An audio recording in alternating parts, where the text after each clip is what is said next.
mois par les autorités ivoiriennes sous prétexte de tentatives de déstabilisation.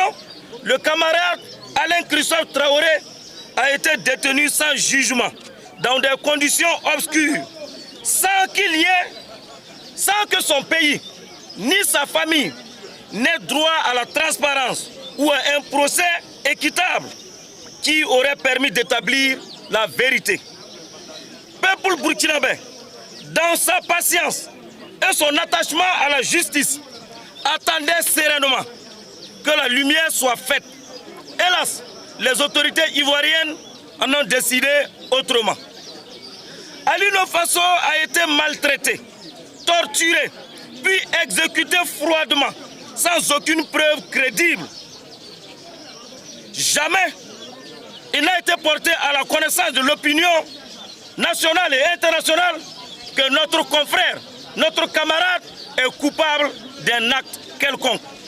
Un acte aussi grave, portant atteinte flagrante aux droits humains, mais surtout un mépris total à des relations fraternelles et diplomatiques entre nos deux pays. Cher peuple de la Côte d'Ivoire, l'acte posé par le régime d'Abidjan est un acte de trop. Aussi maîtris que sont vos cœurs, en de pareilles situations, le peuple burkinabé traverse en ce moment même des situations de vive désolation.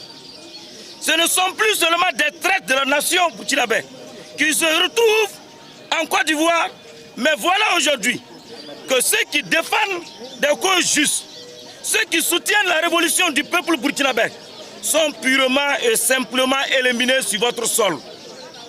Est-ce cela la nouvelle Côte d'Ivoire que le régime d'Abidjan veut incarner? Une terre d'impunité. Nous exigeons que la lumière soit faite immédiatement sur les circonstances de l'assassinat de notre camarade Alain Christophe Traoré.